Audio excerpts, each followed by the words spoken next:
పెళ్లి చేసుకుంటానంటాడు, పద్ధతిగా మార్చేస్తాడు. నమ్మకం పడవ మీద నిలబెడతాడు, నడి సంగ్రాన్ని ముంచేస్తాడు. నువ్వు లేక బతుకు లేదంటాడు, నీకు జీవనమే లేకుండా చేస్తాడు. తస్మాత్ జాగ్రత్త అజెండాగా నీ చెంత అన్ని వేళలా సురక్షితం. చూపున డేగలు నీ చుట్టూనే, అవకాశం కోసం ఎదురు చూపులు. నీ హస్తాలే సంహరించే ఆయుధాలుగా మార్చుకో. ఆత్మరక్షణ మొదటి పాఠం కావాలి, లేదంటే నీ బ్రతుకు కుక్కలు తింపిన విస్తరే. నిచ్చిన లెక్కలున్నా నిచ్చిన ఎక్కాలన్నా ఏదైనా సాధించాలన్నా లాగేసే పాములే ఎక్కువ.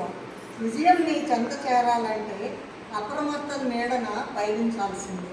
ఇక్కడి నుంచి ఇప్పుడు దాకా కూడా అలా ఫ్రెండ్లీగానే ఉంటాం కాబట్టి నాకు ఆ బాధ లేదు. కాకపోతే నా చుట్టూ ఉన్న వాళ్ళు కూడా అలా ఉండాలి అని అనుకుంటాం. అలాగే అత్యాచారం జరుగుతూ ఉంటుంది కదా, అసలు మనం వాళ్ళకి ఆ ఛాన్స్ ఎందుకు ఇవ్వాలి? నా కరాటే ఉంది, జూడో ఉంది, అవన్నీ రాకపోయినా ఒక 10 టెక్నిక్స్ మనం నేర్చుకుంటే ఎదుటి వాళ్ళు ఎవరైనా వస్తే మందో ఇచ్చి తీసుకుపోతే మనం ఏం చేయలేము. కనీసం స్పృహలో ఉన్నంతసేపు అయినా సరే మనం మనల్ని రక్షించుకునేటట్టు ఉండాలి. అమ్మలుగా మీరే కదా పిల్లల్ని చూసుకోవాల్సింది. కాబట్టి వాళ్ళకి చిన్నప్పటి నుంచి ఆత్మరక్షణ చేసిన హెల్ప్ అని అడగటం నాకు అస్సలు ఇష్టం ఉండదు.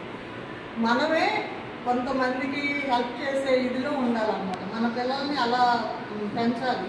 వాళ్ళ ఆత్మరక్షణ వాళ్ళే చూసుకోవాలి. ఎవరో ఉద్ధరించాలి, ఎవరో తెలియాలి అని నేను అనుకుంటా. ప్రభుత్వం అసలు ఈ కరాటే సెంటర్లు వీధికి ఒకటి పెడితే బాగుంటుంది. పథకాలు కాదు మనకు కావాల్సింది, ఆడపిల్లలను రక్షించుకోవటం కదా మనకు కావాల్సింది.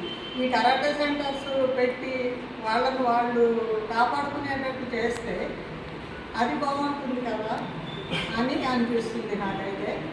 అలాగా ఏదైనా సరే మనము సాధించాలి అని అనుకుంటే ప్రోత్సాహం ఇచ్చే వాళ్ళ కంటే నిరుత్సాహపరిచే వాళ్ళే ఎక్కువ మంది ఉంటారు. దాన్ని ఎలా తీసుకోవాలంటే గోడ కొట్టిన బాల్ అలాగే మనకి రివర్స్ ఫోర్స్లో ఇంకా ఎక్కువగా వస్తుంది.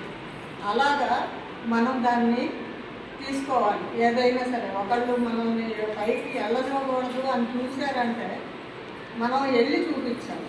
ఇప్పుడు లేడీస్ అంతా అలాగే ఉన్నారు దాంట్లో ఆ సెక్షన్లో. అది మన గర్వకారణం.